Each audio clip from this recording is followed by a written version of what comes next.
A Lebanese Australian who came to this country as a child in the 1970s will fund university scholarships for refugees. But he says the initiative has been overshadowed by comments from the Federal Minister Peter Dutton, suggesting that the Fraser government's Lebanese immigration program was a mistake.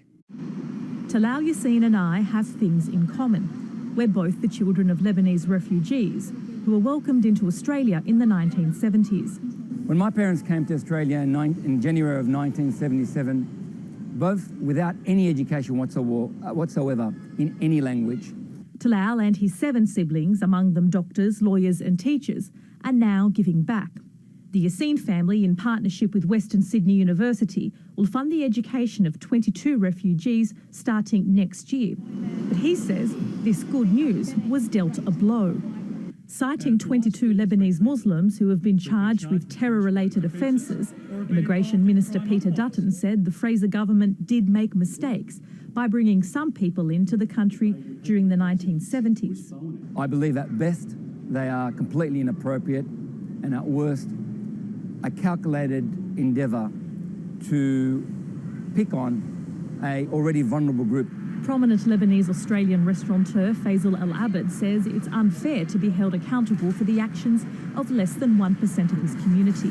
I get upset when I hear something like this. We have some bad people, and every nationality they have good and bad people.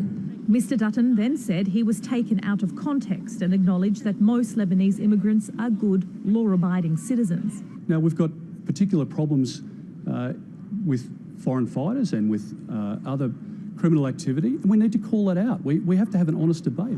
It was terrorism statistics that ignited this debate, and a closer look at crime figures does show there's a significant problem in Sydney and Melbourne with Middle Eastern, Asian and now African gangs. But police experts say this isn't a new or unique experience in Australia's migration history. That's what happens when you have a young country that relies on an immigration population. To try and make out that this is a new phenomenon that has never existed before is simply not correct.